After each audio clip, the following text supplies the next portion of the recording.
रहने को घर नहीं है और घर के लिए ज़मीन। 94 लाख परिवारों को तो नीतीश बाबू ने आइडेंटिफाई किया था कि उनके पास रहने को घर नहीं है। 20 साल हो गए हैं, अभी तक उसका आता पता नहीं कितने लोगों को वो ज़मीन मिली है। और यहाँ है कि बड़े-बड़े नेता अपने घर को कितने 12 एकड़ से बढ़ा के 26 एकड़ कर रहे हैं, और दूसरी जो हैं वो अपना 20 सालों से जिस निवास में रह रही थी उसको वो छोड़ना नहीं चाह रही हैं। नमस्कार, लाइव सिटी देख रहे हैं आप। देखिए, बिहार की राजनीति में हलचल हमेशा मची हुई रहती है और इस वक्त राबड़ी आवास को लेकर के और आवास वाले पॉलिटिक्स को लेकर के खूब चर्चा बनी हुई है।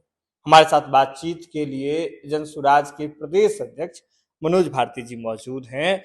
भारती जी, सबसे पहला जो हमें आपसे ये सवाल कर रहे हैं कि जिस तरह से बिहार में भी आवास वाला पॉलिटिक्स जो है वह परवान चढ़ा हुआ है, कैसे देख रही है आपकी पार्टी?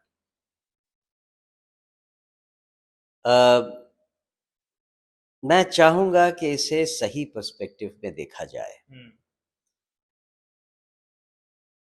मुख्यमंत्री अपना आवास डबल साइज का बना चुके हैं।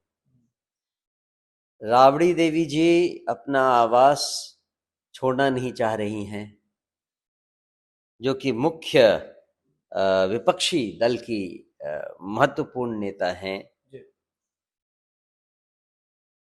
ये उस समय हो रहा है जब बिहार में लगभग आधी आबादी के पास रहने को घर नहीं है और घर के लिए ज़मीन नहीं है।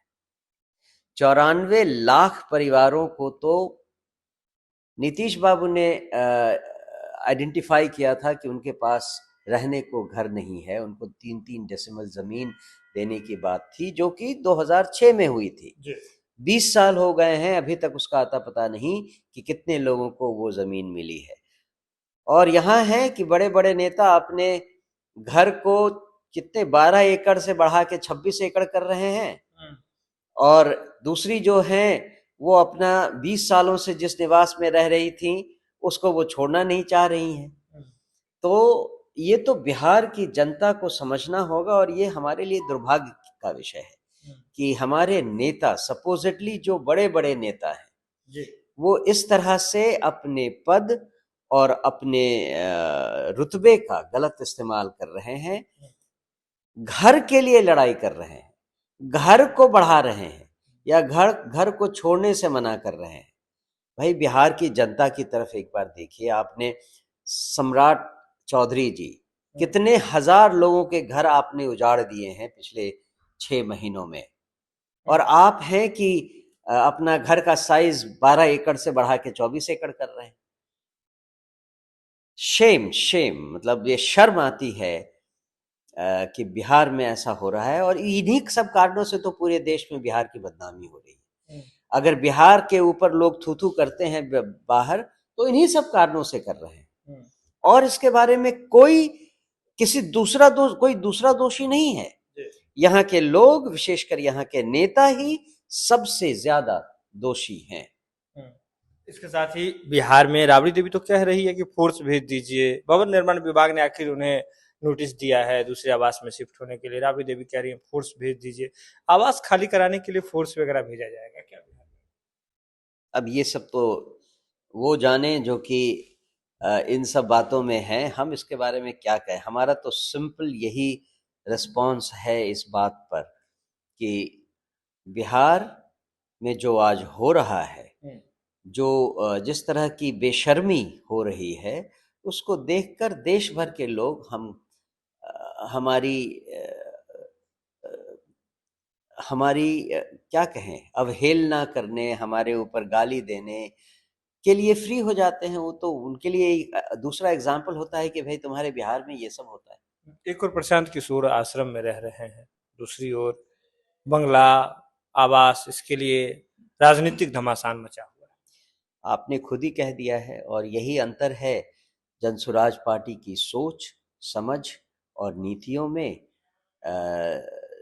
किसी भी दूसरे राजनीतिक पार्टी के तुलना में। जनसुराज पार्टी का मूल है राजनीति में शुद्धता और ईमानदारी।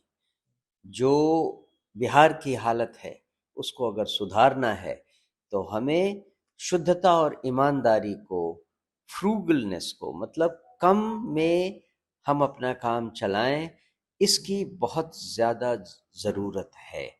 आज जो भ्रष्टाचार हो रहा है, आज जो कानून व्यवस्था में परेशानियां हो रही हैं, वो सब इसलिए कि हर व्यक्ति ज़्यादा से ज़्यादा पैसा कमाने के लिए हाय तौबा मचाया जा रहा है। सरकार की ओर से सहयोग शिविर लगाया जा रहा है, आज मंगलवार है, सहयोग शिविर लगाया जा रहा है, तमाम जो नेता हैं, तमाम अधिकारी हैं, पहुंचे हुए हैं अपने अपने जिलों में। कुछ समय पहले हमारे प्रदेश के हमारे पार्टी के प्रदेश महासचिव सुभाष कुशवाहा जी ने इसके बारे में बहुत अच्छा रिस्पॉन्स दिया था। उन्होंने कहा था कि ये सहयोग शिविर में अगर कोई जाता है तो उन्हें बस केवल 5 सवाल पूछना चाहिए। सहयोग शिविर जिस काम के लिए लगाया जा रहा है वो काम ग्राम पंचायतों में रेगुलर ढंग से होना चाहिए था। हर ग्राम सभा में वो काम होना चाहिए था जो आज ढिंढोरा पिटवा कर सहयोग शिविर लगवा कर करवा रही है।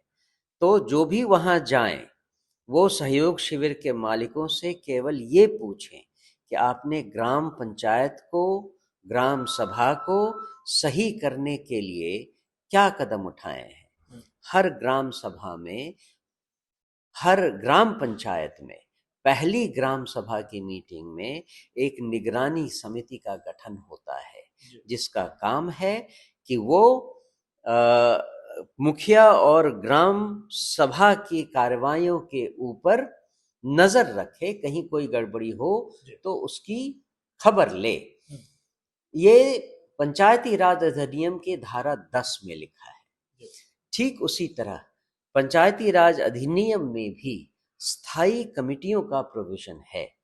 6 स्थायी कमिटियां हैं जिनको 29 डिपार्टमेंट जो ग्राम सभा में उपस्थित होने चाहिए, वहां पर जनता की तरफ से जो भी एप्लीकेशन, आवेदन आया, वो जिस भी विभाग में पड़ता है उस विभाग की स्थायी कमिटी उस विषय पर चर्चा करेगी और उसमें अपना रिपोर्ट पेश करेगी, लोगों जो मंत्रालय है उनके पास अप्रोच करेगी और उस व्यक्ति की जो जरूरतें हैं उसको पूरी करेगी।